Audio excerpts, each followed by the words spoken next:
Guardai-vos, pois, de exercer esse pois é fundamental que Jesus vai usar logo depois. Quando, pois, derdes, é evocando esse guardai-vos. Por causa disso, portanto, o que eu vou dizer hoje é só isso que eu vou dizer hoje, só estou no verso primeiro e vou ficar nele. É de natureza fundamental para você entender o resto. Porque o que vem é a sequência.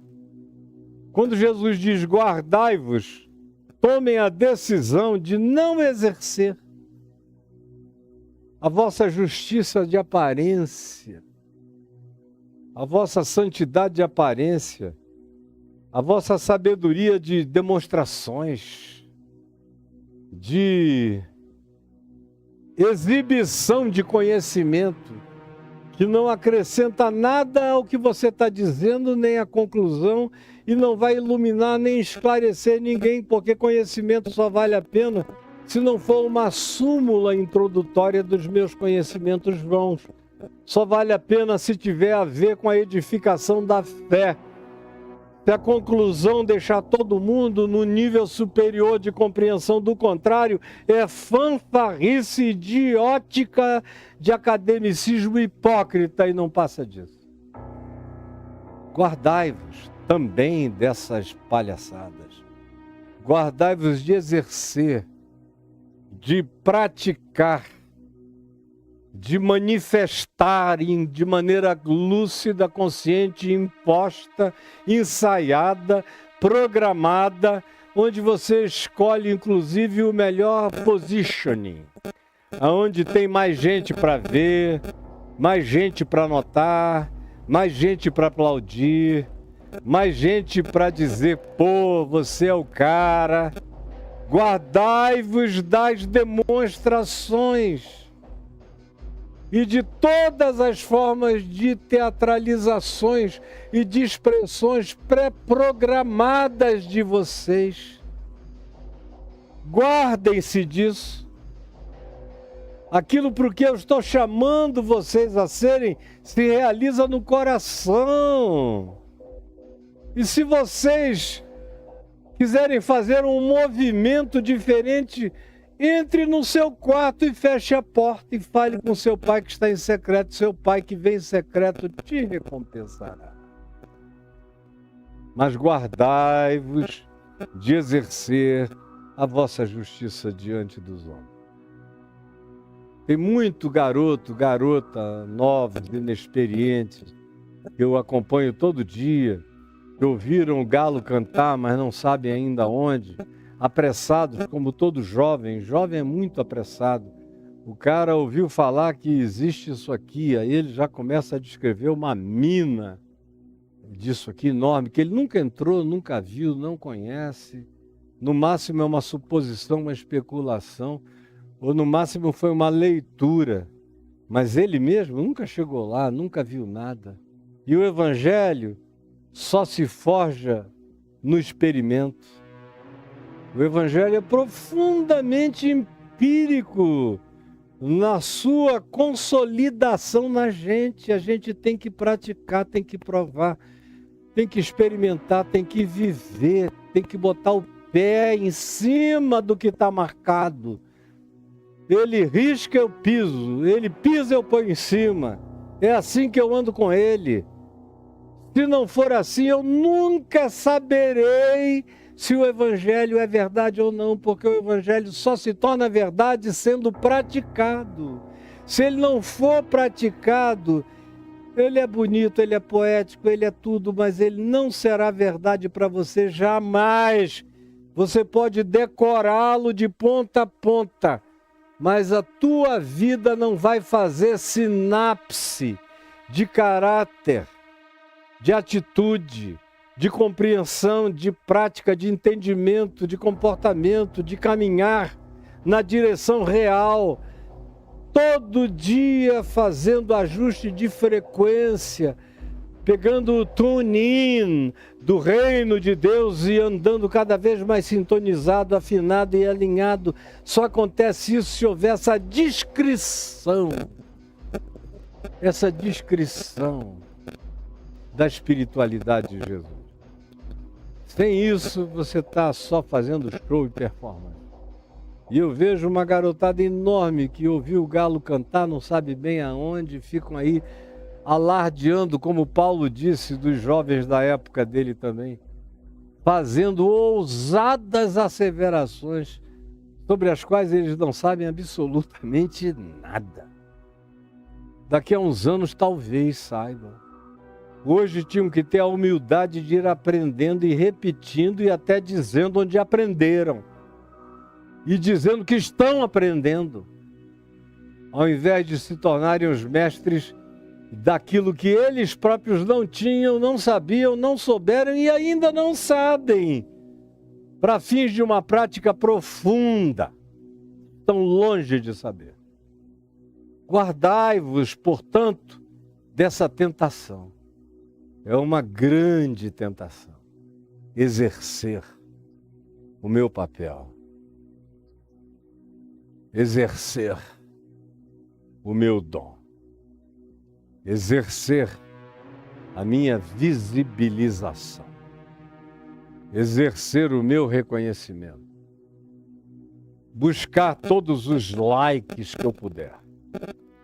Eu me converti outro dia, mas eu já tenho uma rede social e agora, um ano depois, eu tenho 2 milhões de seguidores seguindo, coisa nenhuma, porque eu não sei o que dizer. Mas eu vou ali misturando graça com palhaçada, gracinha e imitação e repetição. E enquanto isso eu boto umas coisas interessantes, uso a minha atratividade visual de qualquer natureza, porque eu quero mesmo é exercer a minha fama, a minha justiça, a minha aparência, a minha percepção diante dos homens, para que todos me vejam. E é assim que eu estou vivendo, e a espiritualidade desses dias é essa. A espiritualidade da internet é essa. É eu botar uma câmera ali ligada num tripé, fingir espontaneidade, entrar no meu gabinete, minha salinha de leitura e oração aqui em cima, no 2º andar, entrar lá. Vocês conhecem, eu fiz o Papo de Graça lá a pandemia inteira. Então, entrar lá, a câmera gravando, eu entro quebrantadamente, com aquela cara brejeira, de santarado, hipócrita, me ajoelho e oro, ó Senhor, faço uma oração pelo Brasil, pelo mundo, por Israel, pela guerra. E você fica olhando, meu Deus, que piedade. E tem gente que acredita nisso. Que acredita nisso. Você tem alguma filmagem da transfiguração?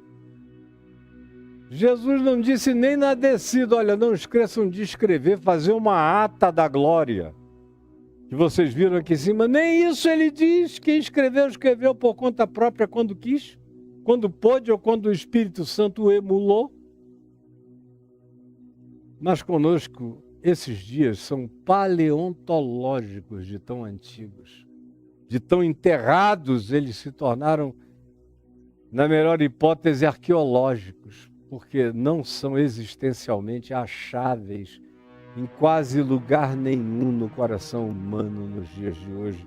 São raríssimos os que têm essa pureza de guardar-se, de exercer a sua espiritualidade, a sua justiça, a sua santidade, as suas demonstrações diante dos homens, das mulheres, da sociedade, das autoridades, com o fim de serem percebidos, louvados, aplaudidos, laicados, sem prestarem atenção no que Jesus diz. A menos que você não esteja nem aí para a transcendência, nem para a interioridade, nem para a eternidade, nem para a realidade de que diante de Deus você não passa de um flagrante pelado. Só se você estiver completamente entupido, de modo que praticar essas coisas assim, perversamente, teatralmente, já é um atestado de que você está todo dessensibilizado, dessensorializado, entupido. Porque quem ainda tem pelo menos um sentido aberto pode ainda acordar. Quando eu vejo um cara para quem nada disso importa mais, é porque ele ficou todo empedrado e entupido, espiritualmente está morto e não sabe, e vive de vender lorotas do Evangelho ou da Bíblia para as crenças fetichistas dos pagãos cristãos que não entenderam nada do Evangelho nem de coisa nenhuma. Guardai-vos de tornar-vos assim, exercendo, expressando a vossa visibilização de aparência de justiça, de fé, de gritaria, de supremacia sobre os outros. Você de fato nem fé tem, você grita muito e é cara de pau, é um ser totalmente sem noção. Aí chama a sua gritaria de fé, quando na realidade não tem fé nenhuma. Se eu bater o pé no escuro, você sai correndo, porque eu sei que você é frouxo mesmo quando está só. Você no máximo tira onda na presença de multidão, porque tem a turma do deixa disso até quando o demônio quer te agredir. Guardai-vos de exercer a vossa justiça diante de Deus. Nunca essa expressão teve tanta pertinência quanto nessa era global de aparência.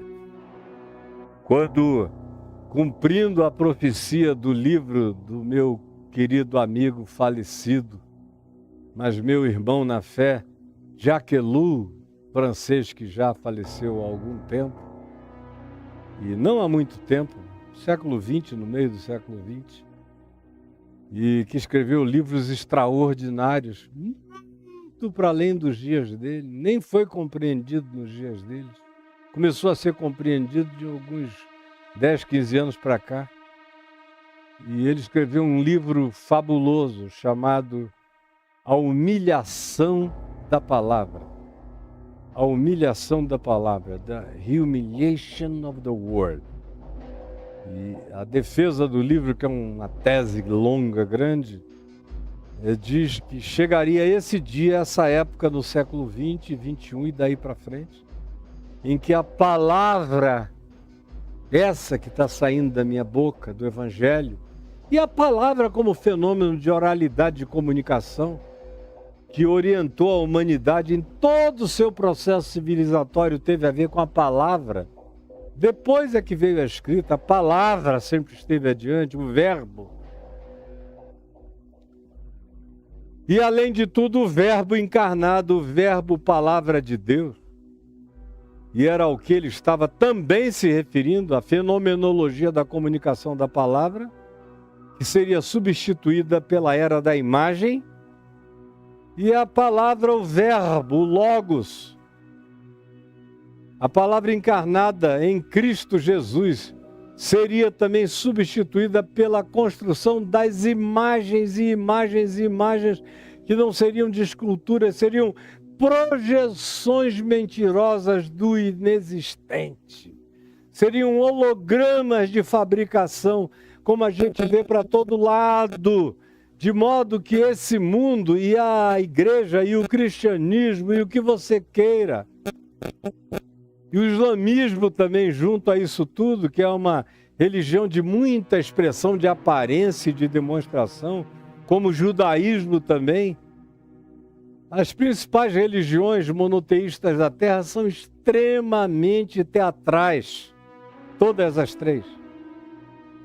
E ainda mais nessa era de culto ao exercer da personalidade, buscando impressionar a maior quantidade possível de pessoas, esse mandamento de Jesus é provavelmente o mais desconsiderado na prática da espiritualidade humana em geral.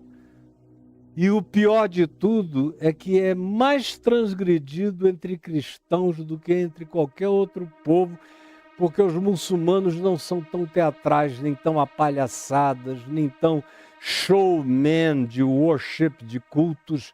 Não, nós vencemos todo mundo. No Muro das Lamentações se lamenta, mas nos cultos do cristianismo só tem confusão, festa, gritaria, loucura, cura falsa, mentira, culto aos líderes, de fato adoração aos seus papas e soberanos locais, aos quais as pessoas entregam a condução das suas vidas nas mãos de gente que não ama nem a mulher. O cara não trata bem nem da mulher, vai tratar bem do rebanho? Não trata bem os filhos, vai tratar bem o povo? Não trata bem a sua parentela, os seus irmãos consanguíneos, vai tratar bem a quem? Ao estranho, ao distante, ao diferente? É óbvio que não. Mas você gosta de se enganar, não é? Guardai-vos, todavia, de exercer essas aparências de espiritualidade, de justiça, que era como se chamava nos dias de Jesus. De fazer isso publicamente. Guardai-vos do excesso de publicidade.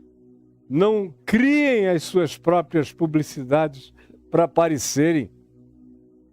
Como diz o livro de Provérbios, sejam outros os que te louvem e não tu a ti mesmo. Seja outro o lábio que te exalte e não tu a ti mesmo. Mas isso é praticamente considerado de uma ingenuidade brutal. A quantidade de gente que está me assistindo, olhando para isso aqui, dizendo, coitado do Caio. Ele deu certo antigamente, quando o pessoal ainda era muito inocente, mas nessa nossa era de digitalidade, marketing e publicidade, ele vai ficar aí, falando para uns poucos. Porque esse tempo passou e ele ainda está nessa, de se guardar, de não exercer a sua espiritualidade diante dos homens do planeta. Tinha tanta coisa para mostrar, para demonstrar, para falar, para fazer todo mundo ver. Não faz, é um bobo. Mas eu sei de onde eu quero receber o aplauso e de quem. Eu sei o que eu quero ouvir. Eu quero ouvir a voz eterna dizendo, vem, bendito do meu Pai. Toma posse do reino que te foi preparado desde antes da fundação do mundo. Entra, Caio. Toma a tua pedrinha branca, aonde eu escrevi um novo nome que ninguém conhece. O teu novo nome, da tua individuação absoluta. E só tu estás conhecendo agora teu pai, tua mãe, teus filhos, teus netos, ninguém conhece. Eu te chamo por esse nome, esse é o nome do teu ser. Essa é a tua individuação absoluta, é o teu galardão supremo de ser em mim. É essa pedrinha branca, é esse mistério nosso, e só nosso.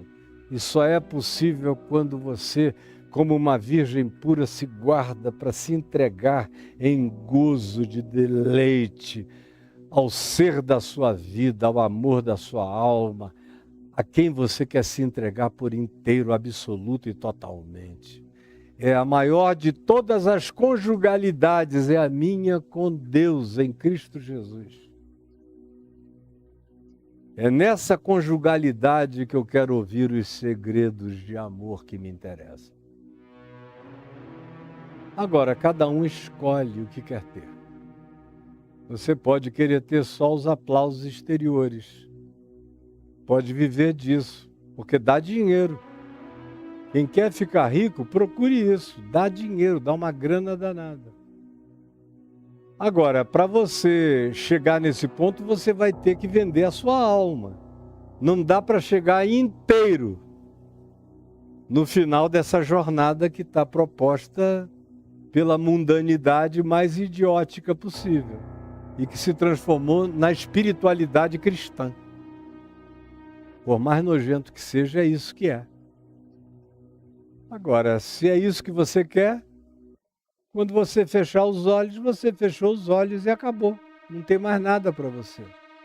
Você só vai levar do mundo que o mundo te deixa ter durante essa jornada, mas depois disso, você entra no estado de nihilo, de coisa alguma, de nada, de nothingness.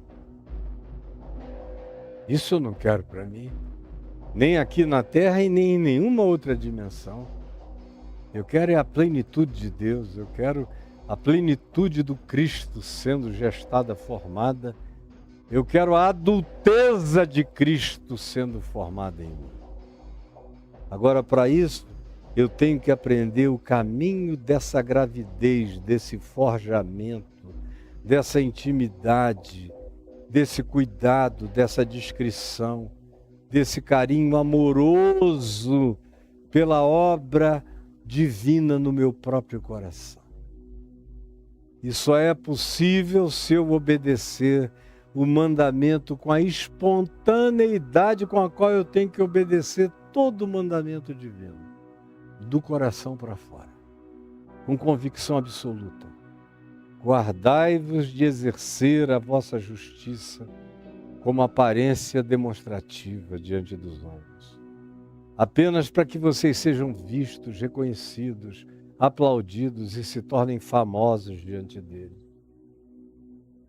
Mas eu garanto a vocês que o galardão, junto ao vosso Pai Celeste, já era. Vocês abriram mão das preciosidades eternas quando decidiram viver essa vida mesquinhamente diabólica no tempo presente, botando a bunda na cara para ver se seduzem gente.